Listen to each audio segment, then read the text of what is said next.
had relationship with Smedan. We were with Smedan, the DG Smedan and every other thing.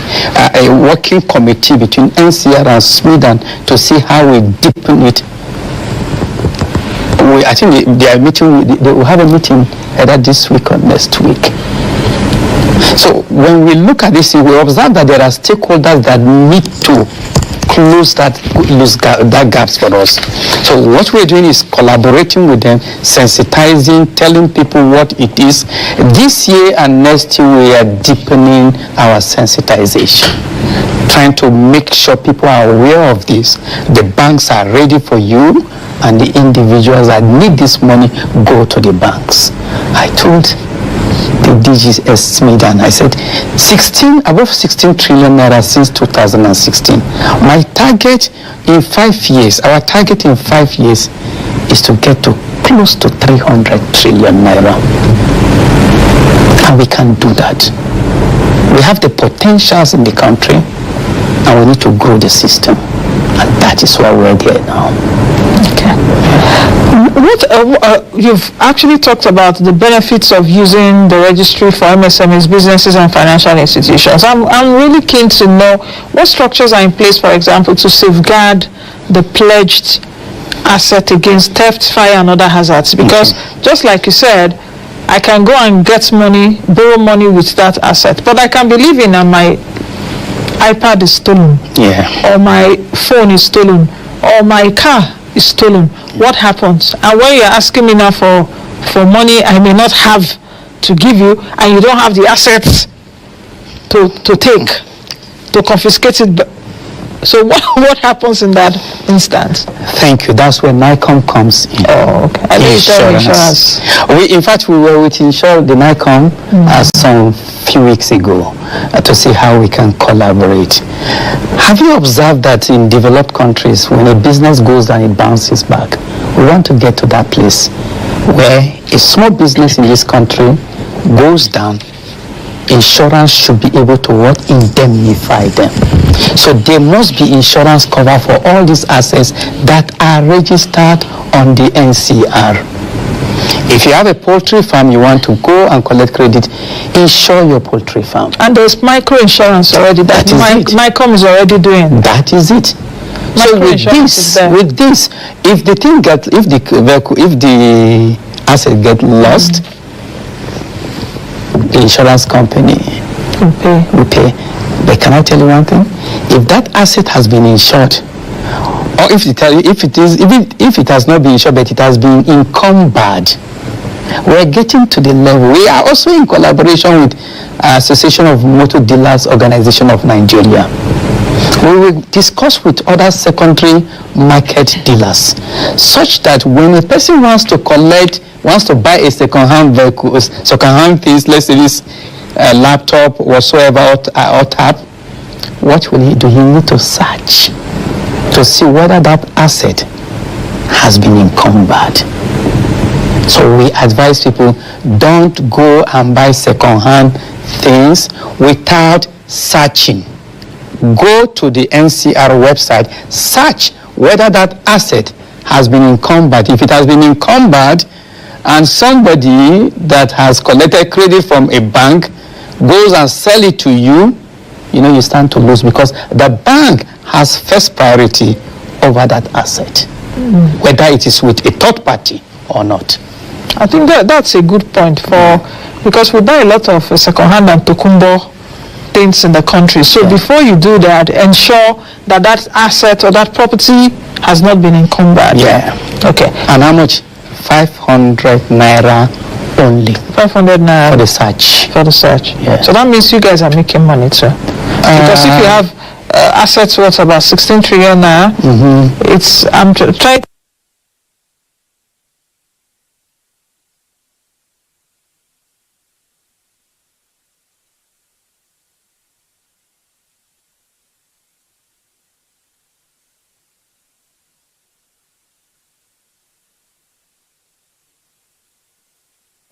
What happened? This has never happened. Because the studio is powered differently. No problem. Movable assets. Okay. Okay, let's quickly go ahead. Sorry for that interruption. I was talking about the money aspect of it. My brain is trying to do some calculations because if you say 500 naira each for each search, explain who gets that 500 naira? It comes into the central bank coffers. Okay. We used to manage the system and every other thing. Okay. Now, let's move over to the procedure for the recovery of assets in case the borrower defaults. Good. How do you recover? Remember, we said there is a registration of the financing statement. Yes. And you as the borrower must have signed that in the case of default, the creditor, secured creditor, can go in and recover the asset. The creditor can go and recover the asset with the assistance of the police. Okay. So when there's a default, you can recover your asset. So what happens to the asset after a loan has been repaid? If I have taken and I pay back, so what happens? Remember, when you take the loan, the financing statement is registered. Your asset is encumbered. Anybody that searches it will look at it that is encumbered. When you have paid off everything, your income, that asset, collateral, will be discharged. The creditor goes to the system and discharge.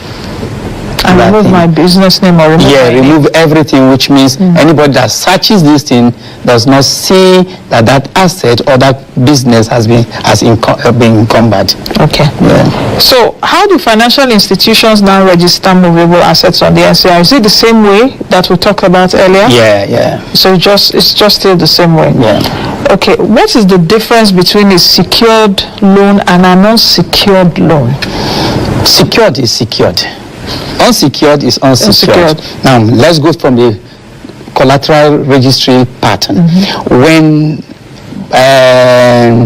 Moneyline International Banks goes to the NCR registry and register that financing statement concerning Mr. Musa, it perfects its interest.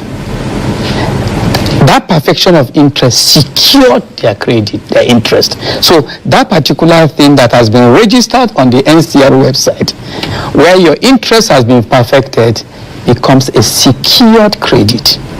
Now, when you just give Mr. Musa credit without perfection, without anything, it is unsecured, which means in the case of default, you may not have access to that property. But when it is secured, you have a priority, whether a first priority, second priority, or third priority. But as the case may be, you have a priority over that asset, and you can lay a claim over the asset. Can I use someone else's property?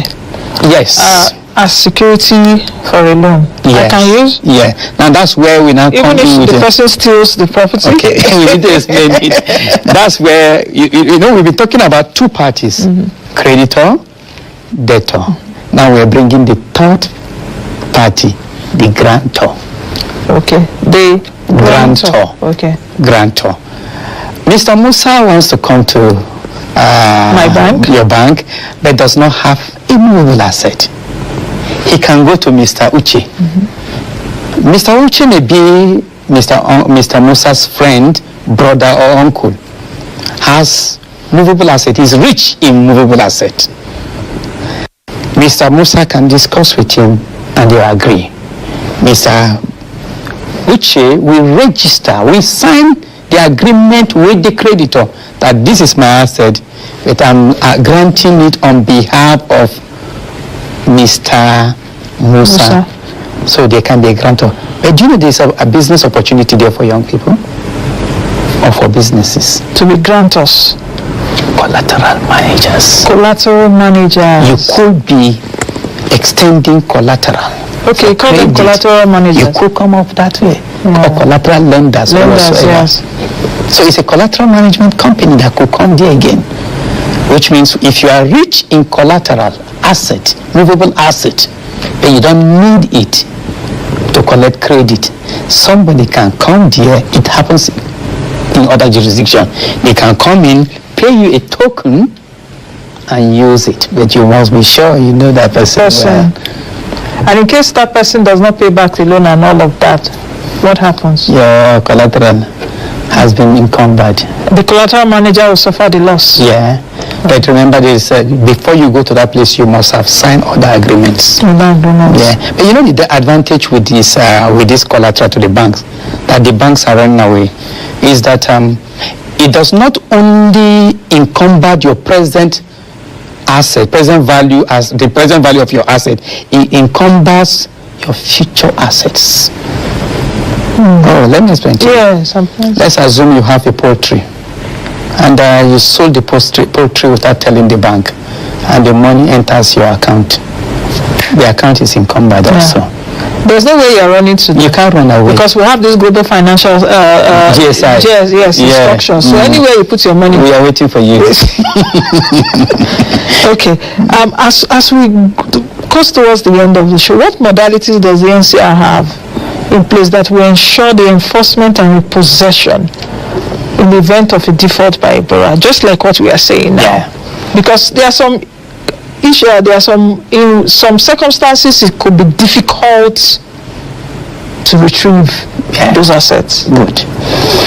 In that case, that's where the police come. We are in the process of having serious discussion with the police to sensitize the police first. They are the most important stakeholders here. They are the people that will go with the manager of that bank to repossess it. The law requires the police to be aware. The DPO of that particular area need to be contacted by the manager of that bank so that the DPO gives him that particular thing.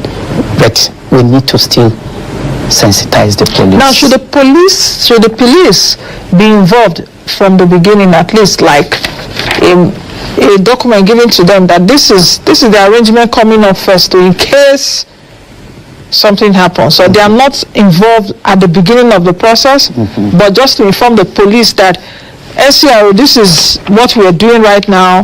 Movable assets can be used as collateral in case this borrower defaults. You are called in. I hope you understand what I'm saying. I understand. The police doesn't need to be involved when that transaction is consummated. However, because you can't involve the police in everything. You finish them in the country, and we still love our police. So what you need to do is, when there is a default, and you can print the financing statement and the default statement, that's when you go to the police with that statement to say, there was this agreement, but this particular debtor has not complied accordingly. The police follows you, but remember, the police need to be aware. The police need to understand how to even read the financing statement. We are in the process of having discussions with them to guide them on, when you see a financing statement, what does it mean? I hope that's not a Herculean task, but of course we have intelligent people too. In the police. It's just a simple thing, and you discuss, this is what to check, this is what to check. And believe me, if we begin to guide our police in this, their knowledge is enhanced. And when a person's knowledge is enhanced, you know what it means. The country stands to benefit from it. Okay, just as we end, I don't know, but let me ask this question. What's an account receivable, and can it be used as collateral for a loan? Good. Nancy, Moneyline does business for people, and people pay them, and they promise them to pay them. Account receivable is a promise to pay you something. You must have done service for somebody, and there's an agreement that somebody will pay you, a particular company will pay you 50 million naira. But you need 5 million naira. And there's this signed agreement. Signed agreement from, Central Bank cannot default. MTN does not default. Maybe sign agreement from Central Bank that by 1st June, we're paying you so amount. But you need 5 million. You can go to the bank with that account receivable, that promise, whether it's a promissory note, whether it's a bill of exchange. You can go with that and register that, encumber that particular thing, and you can be given credit on that. Okay. I know we can talk as much as we want to, but I will have you again soon, At least what we've done now is to lay background as to what the Collateral Registry is and the benefits to nano, micro, and small businesses especially, because that is the bulk of the businesses we have in the country. Thank you very much, thank you, sir, for coming on today's edition of the program. I hope that you've learned quite a lot. Please watch this again. Go on our YouTube channel, Moneyline with Nancy TV, get this show and share it as much as possible. I've been speaking with the Registrar, National Collateral Registry, Musa Bulus Zgabawa. He's been with me at least for the last few minutes. That's the much you can take on today's edition of the program. Thank you all for watching. I am Nancy Naji. Be the best you can be and be that change that you want to see. Bye now.